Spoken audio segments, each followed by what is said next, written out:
Hi welcome back to my new journey channel. ನಾನು ನಿಮ್ಮ ಸ್ಫೂರ್ತಿ. ಈಗ ಬೆಳಗಿನ ಜಾವ 5:30 ಆಗಿದೆ. ಇಷ್ಟು ಬೆಳಿಗ್ಗೆ ಎದ್ದು ಎಲ್ಲಿ ಹೋಗ್ತಾ ಇದ್ದೀನಿ ಅಂತ ನೋಡ್ತಾ ಇದ್ದೀರಾ. ಇವತ್ತು ನಾನು ಮಮ್ಮಿ ಪಪ್ಪ 3 ಜನ ಸೇರಿಕೊಂಡು ಮಂಗಳೂರಿಗೆ ಹೋಗ್ತಾ ಇದ್ದೀವಿ. ಯಾಕಂದರೆ ನನ್ನ ತಂಗಿ ಇಂಜಿನಿಯರಿಂಗ್ ಮುಗೀತು, 4 ವರ್ಷವೂ ಕಂಪ್ಲೀಟ್ ಆಯಿತು. ನನ್ನ ತಂಗಿ ಇಂಜಿನಿಯರಿಂಗ್ನ 4 ವರ್ಷವೂ ಸಕ್ಸಸ್ಫುಲ್ಲಾಗಿ ಕಂಪ್ಲೀಟ್ ಮಾಡಿದ ಕಾರಣ ನಾವು 3 ಜನ ಸೇರಿಕೊಂಡು ಕರ್ಕೊಂಡು ಬರಲಿಕ್ಕೆ ಹೋಗ್ತಾ ಇದ್ದೀವಿ. 4 ವರ್ಷದ ಹಿಂದೆ 3 ಜನ ಸೇರಿಕೊಂಡು ತಂಗಿನ ಕಾಲೇಜ್ ಸೇರಿಸಲಿಕ್ಕೆ ಹೋಗಿದ್ದ ನೆನಪೇ ನನಗೀಗ ಬರ್ತಾ ಇರೋದು. ಎಷ್ಟು ಬೇಗ 4 ವರ್ಷ ಕಳೆದೋಯ್ತು ಅಂತಲೇ ಗೊತ್ತಾಗ್ತಿಲ್ಲ. ನಿನ್ನೆ ಮೊನ್ನೆ ಸೇರಿಸಿದಾಗಿದೆ. ಈಗ ನೋಡಿದರೆ ವಾಪಸ್ ಕರ್ಕೊಂಡು ಬರಲಿಕ್ಕೆ ಹೋಗ್ತಾ ಇದ್ದೀವಿ. ಕಾಲೇಜ್ಗೆ ಫಸ್ಟ್ ಡೇ ನಮ್ಮ ತಂಗಿನ ಕರ್ಕೊಂಡು ಇದೇ ಥರ ಬಸ್ಸಲ್ಲಿ ಬಿಟ್ಟು ಬರಲಿಕ್ಕೆ ಹೋದಾಗೂ ಕೂಡ ನಮಗೆ ಒಂಥರ ಬೇಜಾರಾಗಿತ್ತು. ಪಾಪ ಒಬ್ಬಳೇ ಏನು ಮಾಡ್ತಾಳೆ ಹೇಗೆ ಅಂತ. ಈಗ ಕರ್ಕೊಂಡು ಬರಬೇಕಾದ್ರೆ ಏನೋ ಒಂಥರ ಸಮಾಧಾನ, 4 ವರ್ಷ ಮುಗೀತಲ್ಲ ಸಕ್ಸಸ್ಫುಲ್ಲಾಗಿ ಅಂತ. ನಮ್ಮೂರಲ್ಲಂತೂ ಸಿಕ್ಕಾಪಟ್ಟೆ ಮೋಡಾಗಿತ್ತು. ನಮಗಿರೋ ಟೆನ್ಷನ್ ಇವತ್ತು ಫುಲ್ ಮಳೆ ಬರದೇ ಇದ್ದರೆ ಒಳ್ಳೆಯದು. ಯಾಕಂದರೆ ಲಗೇಜು ಸಿಕ್ಕಾಪಟ್ಟೆ ಇರುತ್ತೆ, ಅದನ್ನು ನಾವು ನಮ್ಮೂರಿಗೆ ತರಬೇಕಂದ್ರೆ ಕಷ್ಟ. ನಾನು ಇಷ್ಟು ದಿನ ನನ್ನ ತಂಗಿನ ನೋಡಲಿಕ್ಕೆ ಮಂಗಳೂರಿಗೆ ಹೋಗ್ತಾ ಇದ್ದೆ, ಆದರೆ ಅವಳು ಯಾವ ಕಾಲೇಜು ಏನು ಅದನ್ನೆಲ್ಲ ಹೇಳಿರಲಿಲ್ಲ. ನಾನು ಇವತ್ತಿನ ವಿಡಿಯೋದಲ್ಲಿ ಹೇಳ್ತೀನಿ. ವಿಡಿಯೋನ ಸ್ಕಿಪ್ ಮಾಡಿದೆ, ಕೊನೆ ತನಕ ನೋಡಿ. ನನ್ನ ತಂಗಿ ಕಾಲೇಜ್ ಹೆಸರು ಬಂದುಬಿಟ್ಟು ಶ್ರೀನಿವಾಸ್ ಇನ್ಸ್ಟಿಟ್ಯೂಟ್ ಆಫ್ ಟೆಕ್ನಾಲಜಿ, ವಲಚಿಲ್, ಮಂಗಳೂರಲ್ಲಿರೋದು. ಇವ್ರದ್ದು 2 ಕಾಲೇಜ್ ಇದೆ. ಒಂದು ಸೂರತ್ಕಲ್ಲಲ್ಲಿದೆ, ಅಲ್ಲಲ್ಲ. ಈ ಕಾಲೇಜ್ ಅಂತೂ ಬೆಟ್ಟದ ಮೇಲಿರೋದು, ತುಂಬಾ ದೂರ. ನಾನಂತೂ ಹೊನ್ನಾವರ ಪಾಸ್ ಆಗೋ ತನಕ ಹೊರಗಡೆ ನೋಡ್ತಾ ಕೂತಿದ್ದೆ, ಮೋಡ ಆಗಿತ್ತು ಫುಲ್ಲು. ಅದಾದಮೇಲೆ ನಾನು ನಿದ್ರೆ ಮಾಡಿಬಿಟ್ಟೆ. ನಾವು ಬೆಳಿಗ್ಗೆ 6 ಗಂಟೆಗೆ ಕುಮಟಾ ಟು ಕುಂದಾಪುರ ಬಸ್ ಹತ್ತಿದ್ವಿ. ಕುಂದಾಪುರಿಗೆ ಹೋಗಿ ಮುಟ್ಟಿದ ಮೇಲೆ ಅಲ್ಲಿಂದ ಮಂಗಳೂರು ಬಸ್ ಹತ್ಕೊಂಡು ಈಗ ಮಂಗಳೂರಿಗೆ ಬಂದು ರೀಚ್ ಆದ್ವಿ. ಮಂಗಳೂರಲ್ಲಿ ತುಂಬ ಮಳೆ ಅಂತ ಹೇಳಿದರು. ನೋಡಿದರೆ ಇವತ್ತು ಮಳೆ ಎಲ್ಲ ನಮ್ಮೂರ ಕಡೆ ಹೋಗಿದೆ, ಮಂಗಳೂರಲ್ಲಿ ಮಳೆ ಇರಲಿಲ್ಲ. ನನಗಂತೂ ತುಂಬ ಖುಷಿ ಆಯಿತು. ಮಳೆ ಇದ್ದರೆ ಈ ಲಗೇಜ್ನೆಲ್ಲ ಎತ್ಕೊಂಡು ಬರಲಿಕ್ಕೆ ಹೇಳಿದ್ನಲ್ವ, ತುಂಬ ಕಿರಿಕಿರಿ ಆಗುತ್ತೆ ಅಂತ. ಬೆಳಿಗ್ಗೆ 6 ಗಂಟೆಗೆ ಹೊರಟವರು 10:30ಗೆ ಮಂಗಳೂರಿಗೆ ಬಂದು ರೀಚ್ ಆದ್ವಿ. ನಾವು KSRTC ಕ್ಯಾಂಟೀನ್ನಲ್ಲೇ ಟಿಫಿನ್ ಮುಗಿಸ್ಕೊಂಡು ಬಸ್ ಹತ್ಲಿಕ್ಕೆ ಬಂದ್ವಿ. ಇಲ್ಲಿ ನಿಮ್ಗೆ ಕಾಣಿಸ್ತಾ ಇದೆಯಲ್ವಾ, ಮಂಗಳೂರು ಟು ಧರ್ಮಸ್ಥಳ, ಈ ಬಸ್ಸಿಗೆ ನಾವು ಹೋಗೋದು. ಈ ಬಸ್ಸನ್ನು ಹತ್ತಿದರೆ BC ರೋಡಲ್ಲಿ ನಾವು ಇಳ್ಕೋಬೇಕಾಗತ್ತೆ. ನಾವೇನಾದರೂ ಲೋಕಲ್ ಬಸ್ಸಿಗೆ ಹತ್ತಿದರೆ ಎಲ್ಲ ಕಡೆಗೂ ಸ್ಟಾಪ್ ಕೊಡ್ತಾ ಹೋಗುತ್ತೆ. ನನ್ನ ತಂಗಿ ಇರೋ ಕಾಲೇಜಿಗೆ ಹೋಗಿ ಮುಟ್ಲಿಕ್ಕೆ 1 ತಾಸು ಹಿಡಿಯುತ್ತೆ ಮಂಗಳೂರಿಂದ. ಅದಕ್ಕೆ ನಾವು ಎಕ್ಸ್ಪ್ರೆಸ್ ಬಸ್ ಹತ್ತಿದ್ವಿ, ಮಂಗಳೂರು ಟು ಧರ್ಮಸ್ಥಳ. ಆ ಬಸ್ಸಿಗಿರೋದು 3 ಸ್ಟಾಪು. ಅದರಲ್ಲಿ ಫಸ್ಟ್ನೇ ಸ್ಟಾಪೇ BC ರೋಡು. ಅಲ್ಲಿ ಇಳ್ಕೊಂಡು ಆಮೇಲೆ ಬೆಟ್ಟದ ಮೇಲಿದೆ ಅಂತ ಹೇಳಿದ್ನಲ್ವ ಕಾಲೇಜು, ರಿಕ್ಷಾ ಮಾಡ್ಕೊಂಡು ಹೋಗಬೇಕಾಗತ್ತೆ. ನನ್ನ ತಂಗಿ ಕಾಲೇಜ್ಗೆ ಹೋಗೋ ದಾರಿನಲ್ಲೇ ಸಹ್ಯಾದ್ರಿ ಕಾಲೇಜ್, ನೀವು ಕೇಳಿರ್ತೀರ ಹೆಸರು, ಆ ಕಾಲೇಜ್ನೂ ಸಿಗುತ್ತೆ. ಅದನ್ನು ದಾಟ್ಕೊಂಡೇ ಮುಂದೆ ಹೋಗಬೇಕು. ತಂಗಿ 80% ಲಗೇಜ್ನ ಈಗಾಗಲೇ ಪ್ಯಾಕ್ ಮಾಡಿ ಇಟ್ಕೊಂಡಿದ್ದಾಳೆ. ನಾವು ಹೋಗಿ ಮಿಕ್ಕಿದ್ದನ್ನು ಪ್ಯಾಕ್ ಮಾಡಿಕೊಂಡು ಅವಳನ್ನು ಕರ್ಕೊಂಡು ಮನೆಗೆ ಹೋಗೋದು. ನನ್ನ ತಂಗಿಗೆ ಫಸ್ಟ್ ಇಯರ್ ನಾವು ಹಾಸ್ಟೆಲಿಗೆ ಹಾಕಿದ್ವಿ. ಈ ಕಾಲೇಜಲ್ಲಿ ಓನ್ಲಿ ವೆಜ್ ಅಷ್ಟೇ, ಆದರೂ ಓಕೆ ಅಂತ ಹಾಕಿದ್ವಿ. ಅದನ್ನು ಕೂಡ ಚೆನ್ನಾಗಿ ಕೊಟ್ಟಿರಲಿಲ್ಲ. ಅವಳಿಗೆ ಹೆಲ್ತ್ ಅಪ್ಸೆಟ್ ಆಯಿತು. ಅದಕ್ಕೆ ಸೆಕೆಂಡ್ ಇಯರಿಂದ ಅಲ್ಲೇ ಹತ್ತಿರ ಇರೋ PGಗೆ ಸೇರಿಸಿದ್ವಿ. ಇನ್ನೊಂದೇನೆಂದರೆ ಕಾಲೇಜ್ 5:30ಗೆ ಬಿಟ್ಟರೆ ಶುಕ್ರವಾರ ಎಲ್ಲ ಅವಳು ಮನೆಗೆ ಬರಬೇಕು ಅಂದರೆ ಅವರು ಪರ್ಮಿಷನ್ ಕೊಡ್ತಾ ಇರಲಿಲ್ಲ. ನಮ್ಮನೆ ಮಕ್ಕಳ ಮೇಲೆ ನಮ್ಗೆ ನಂಬಿಕೆ ಇದ್ದರೆ ಸಾಕು, ಮಾಡೋರು ಹೇಗಿದ್ರು ಮಾಡ್ತಾರೆ ಅಂತ ಹೇಳಿ, ಯಾಕೆ ಆ ಥರ ಜೈಲ್ ಥರ ಹಾಸ್ಟೆಲಲ್ಲಿ ಊಟ ಸರಿ ಇಲ್ಲದೆ ಇದ್ದರೂ ಇರಬೇಕು ಅಂತ ಹೇಳಿ ನಾವು PGಗೆ ಹಾಕಿದ್ವಿ. PGಲಿ ಊಟ ಚೆನ್ನಾಗಿತ್ತು. ಹಾಗಾಗಿ ಸೆಕೆಂಡ್ ಇಯರಿಂದ 4th ಇಯರ್ವರೆಗೂ ಇಲ್ಲೇ ಇದ್ದಿದ್ದೆ. ನಾನ್ ವೆಜ್ ಕೊಡ್ತಾಯಿದ್ರು, ಚಿಕನ್ ಕಬಾಬ್ ಕೊಡ್ತಾಯಿದ್ರು, ಫಿಶ್ಶು, ಎಗ್ಗು, ಅಂದರೆ ವೆರೈಟಿ ಮಾಡ್ತಾಯಿದ್ರು. ನಮಗೆ ಮೇನ್ ಪ್ರಾಬ್ಲಮ್ ಆಗಿದ್ದೆ ಕ್ಯಾಬು. ಇಲ್ಲಿಂದ ಕ್ಯಾಬ್ ಮಾಡ್ಕೊಂಡು ಹೋಗಬೇಕು ಅಂದರೆ ಕ್ಯಾಬ್ ಬುಕ್ ಆಗ್ತಿತ್ತು, ಆದರೆ ಯಾರೂ ರಿಸೀವ್ ಮಾಡ್ತಾ ಇರಲಿಲ್ಲ. ಅದಕ್ಕೆ ನಮ್ಮ ಯಾತ್ರಿ ಆ್ಯಪ್ನ ಡೌನ್ಲೋಡ್ ಮಾಡಿ ಟ್ರೈ ಮಾಡಿದೆ, ಮಂಗಳೂರಲ್ಲಿ ಹೊಸದಾಗಿ ನಡೀತಾ ಇದೆ ಅಂತ.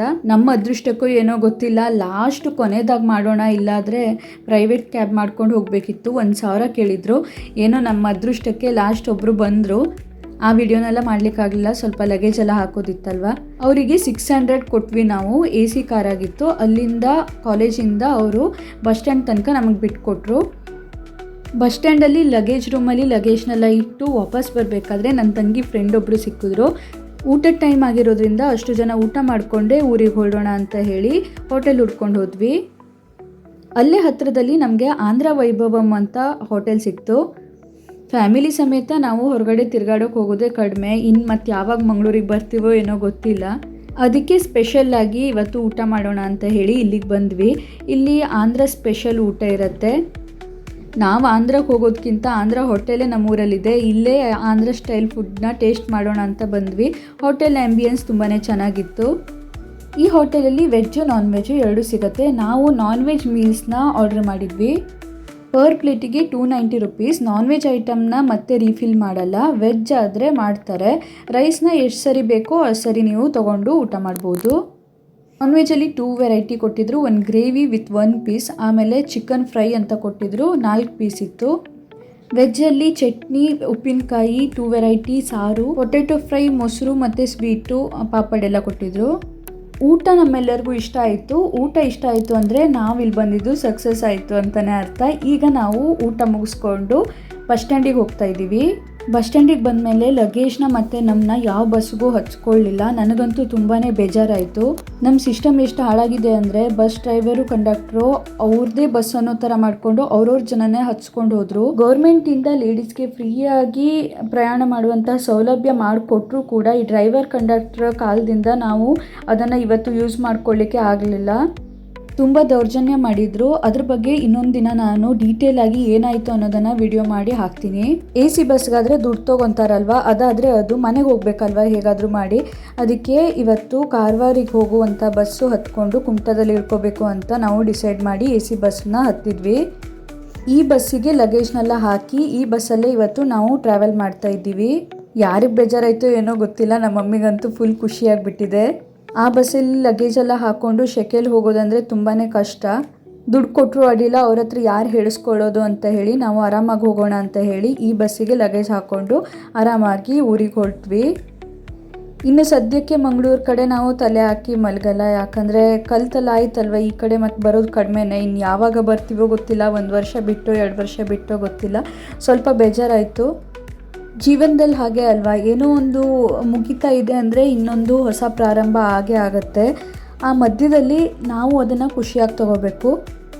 ಆದರೂ ನನ್ನ ತಂಗಿ ಪಾಪ 4 ವರ್ಷ ಒಬ್ಬಳೇ ಅಲ್ಲಿ ಇದ್ದು, ಆ ಥರ ಏರಿಯಾನೂ ಅಷ್ಟು ಚೆನ್ನಾಗಿರಲಿಲ್ಲ, ಅದು ಬೆಟ್ಟದ ಮೇಲಾಗಿರೋದ್ರಿಂದ ಒಬ್ಬಳೇ ಧೈರ್ಯ ಮಾಡಿಕೊಂಡು ಮನೆಗೆ ಬರೋದು ಹೋಗೋದೆಲ್ಲ ಮಾಡಿದ್ದಾಳೆ. ಇನ್ನು ಈ ಕಷ್ಟಕ್ಕೆಲ್ಲ ಫುಲ್ ಸ್ಟಾಪ್ ಅಂತ ಹೇಳಿ ಹೊಸ ಲೈಫ್ಗೆ ಹೋಗ್ತಾ ಇದೆಯಾ ಅಂತ ಹೇಳಿ ಖುಷಿಲಿ ನಾವು ಕರ್ಕೊಬಂದ್ವಿ. ನಿಮ್ಗೆ ಅನಿಸ್ಬೋದು ನೀವಷ್ಟೇ ಖುಷಿ ಪಟ್ರ ಅಂತ. ನನ್ನ ತಂಗಿಗಂತೂ ನಮಗಿಂತನೂ ಖುಷಿಯಾಗಿಬಿಟ್ಟಿದೆ. ಎಲ್ಲರೂ ಲಾಸ್ಟ್ ಡೇ ಕಾಲೇಜಿಂದ ಬರಬೇಕಾದ್ರೆ ಎಲ್ಲ ತೊಗೊಂಡು ವಾಪಸ್ಸು PG ಎಲ್ಲ ಖಾಲಿ ಮಾಡ್ಕೊಂಡು ಬರಬೇಕಾದ್ರೆ ಬೇಜಾರು ಮಾಡ್ಕೊತಾರೆ. ನನ್ನ ತಂಗಿಗೆ ಸ್ವಲ್ಪನೂ ಬೇಜಾರೇ ಆಗಲಿಲ್ಲ. ಒಳ್ಳೆಯದಾಯಿತು. ಬೇಜಾರಾದರೆ ನಾವು ಸಮಾಧಾನ ಮಾಡಬೇಕಿತ್ತು. ನಮ್ಮ ಮಮ್ಮಿನೇ ಸುಮಾರು ಸತಿ ಹೇಳಿದರು, ಅಯ್ಯೋ ಮುಗ್ದೋಯ್ತಲ್ಲ. ನಮ್ಮ ತಂಗಿನೇ ಖುಷಿಯಾಗಿ ನೆಮ್ಮದಿಯಿಂದ ಆರಾಮಾಗಿ ಟ್ರಾವೆಲ್ ಮಾಡಿಕೊಂಡು ಮನೆಗೆ ಬರ್ತಾ ಇದ್ದಾಳೆ. 4:15ಗೆ ಮಂಗಳೂರು ಬಿಟ್ಟಿದ್ವಿ, 8:15ಗೆಲ್ಲ ಕುಮಟಾ ರೀಚ್ ಆಗಿದ್ವಿ. ಈ ವಿಡಿಯೋ ನಿಮಗೆಲ್ಲರಿಗೂ ಇಷ್ಟ ಆಗಿದೆ ಅನ್ಕೋತಾ ಇದ್ದೀನಿ. ಆದಷ್ಟು ಶೇರ್ ಮಾಡಿ, ನನಗೆ ಸಪೋರ್ಟ್ ಮಾಡಿ. ನೆಕ್ಸ್ಟ್ ವಿಡಿಯೋದಲ್ಲಿ ಸಿಗ್ತೀನಿ. ಅಲ್ಲಿ ತನಕ ಬಾಯ್.